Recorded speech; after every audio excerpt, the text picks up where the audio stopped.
नमस्कार। आदरणीय बुवा आमा, दिदीबहिनी तथा दाजुभाइहरू, म आज एक अत्यन्त संवेदनशील घडीमा तपाईहरू सामु उपस्थित भएको छु।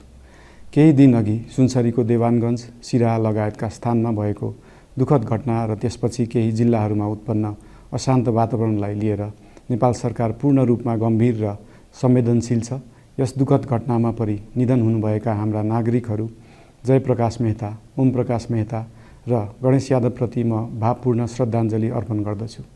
साथै शोक सन्तप्त परिवारजनहरूमा नेपाल सरकारका तर्फबाट गहिरो संवेदना व्यक्त गर्दछु। घटनामा परि घाइते हुनुभएका सम्पूर्ण नागरिकहरूको शीघ्र स्वास्थ्य लाभको कामना गर्दछु। घाइतेहरूको उपचारमा कुनै पनि प्रकारको कमी वा ढिलाइ हुन नदिन सम्बन्धित स्वास्थ्य निकायहरूलाई स्पष्ट निर्देशन दिइसकिएको छ। घटना भए लगत्तै सबै सुरक्षा निकायहरूले तत्काल घटनास्थलमा पुगेर परिस्थितिलाई सामान्य बनाउने, थप अप्रिय घटना हुन नदिने र शान्ति सुरक्षा कायम गर्ने प्रयास निरन्तर गरिरहेका छन्। घटनाको निष्पक्ष छानबिन गरी दोषीलाई कडा कानुनी कारबाही गर्न गृह मन्त्रालयले छानबिन समिति गठन गरिसकेको छ। म सबैमा विश्वास दिलाउन चाहन्छु कि यो छानबिन पूर्ण रूपमा निष्पक्ष र पारदर्शी हुनेछ। घटनामा संलग्न दोषी जो कोही भए पनि कानुनी दायरामा ल्याउन सरकार प्रतिबद्ध छ। अवस्था थप नबिग्रियोस्, कुनै पनि नागरिकको जनधनको क्षति हुन नपाओस् र स्थानीय स्तरमा विश्वासको वातावरण बनोस् भन्नका लागि नेपाल सरकार निरन्तर क्रियाशील छ। परिस्थिति सामान्यीकरण गर्न केन्द्र स्तरमा सर्वदलीय बैठक आह्वान गरी गहन छलफल गरिएको छ। स्थानीय तहसम्मै जनप्रतिनिधि, नागरिक समाज, विभिन्न धार्मिक गुरुहरू, समुदायका अगुवा तथा सामाजिक व्यक्तित्वहरूसँग निरन्तर संवाद भइरहेको छ।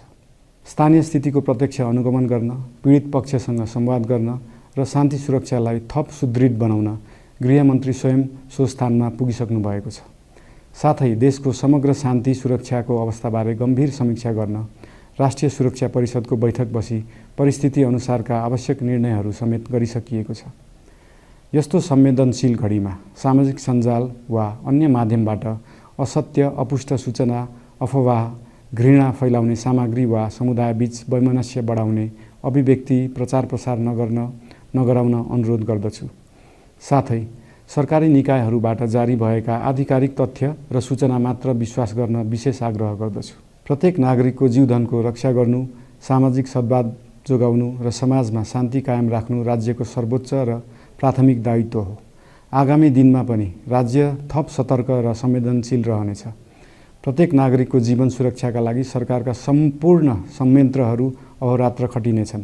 शान्ति सुरक्षा भङ्ग गर्ने, अराजकता फैलाउने वा हाम्रो सदियौं पुरानो सामाजिक सद्भाव, सहिष्णुता